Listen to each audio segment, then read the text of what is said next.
Welcome to Shashtika சமையல். Today Shashtika சமையல் என்ன பார்க்க போகிறோம்னா ஒரு சூப்பரான தக்காளி பிரியாணி ரெசிபி எப்படி பண்ணுறேன்னு தாங்க பார்க்க போகிறோம். பாருங்கள், இது மாதிரி உதிரியாக டேஸ்ட்டாக எப்படி பண்ணலான்னு வாங்க வீடியோக்குள்ளே போய் பார்க்கலாம். இப்போது தக்காளி பிரியாணி பண்ணுறதுக்கு தேவையான பொருட்கள் என்னென்னு பார்த்துடலாம்.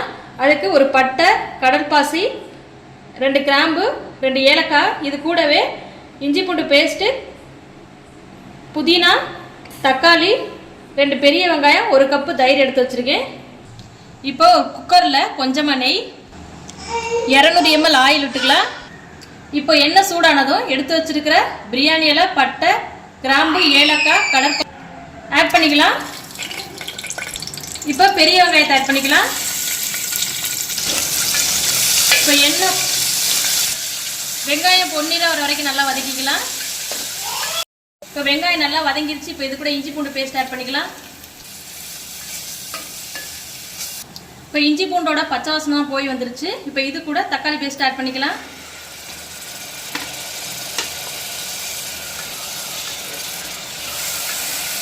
தக்காளியை நல்லா வதக்கி விட்டுக்கலாம். தக்காளி இப்போ நல்லா வதங்கி வந்துருச்சு. இப்போ இது கூட புதினா ஆட் பண்ணிக்கலாம். புதினாவோட பச்சை வாசனை போகிற அளவுக்கு நல்லா கிளறி விட்டுக்கலாம்.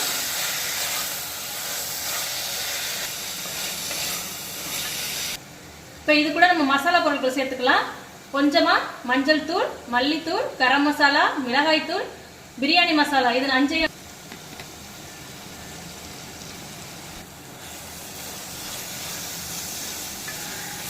இதை நல்லா கிளறி விட்டுக்கலாம்.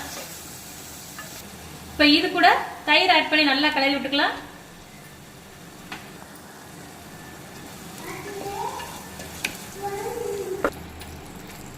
இப்போ இது கூட பிரியாணிக்கு தேவையான அளவு உப்பு ஆட் பண்ணி நல்லா கிளறி விட்டுக்கலாம்.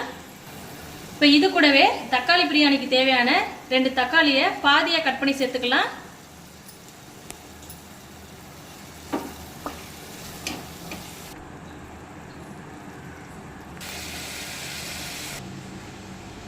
நான் 1 கப் பாஸ்மதி ரைஸ் எடுத்து ஒரு 10 நிமிஷம் ஊற வச்சு எடுத்து வச்சுருக்கேன். 1 கப் பாஸ்மதி ரைஸுக்கு நம்ம 1.5 கப் தண்ணி அளவு ஆட் பண்ணிக்கலாம்.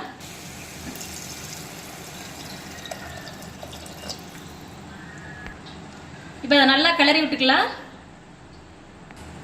இப்போ இது ஒரு கொதி வரட்டும், நம்ம அப்புறம் அரிசி ஆட் பண்ணிக்கலாம். இப்போ ஒரு கொதி வந்துருச்சு. இப்போ இது கூட நம்ம ரைஸ் ஆட் பண்ணிக்கலாம்.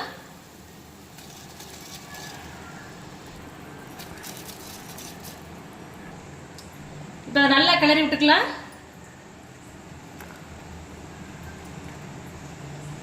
இப்போ இதை நல்லா கிளறி விட்டாச்சு. இப்போ இதை ஹை ஃப்ளேமில் வச்சு 2 விசில் வச்சு எடுத்துக்கலாம்.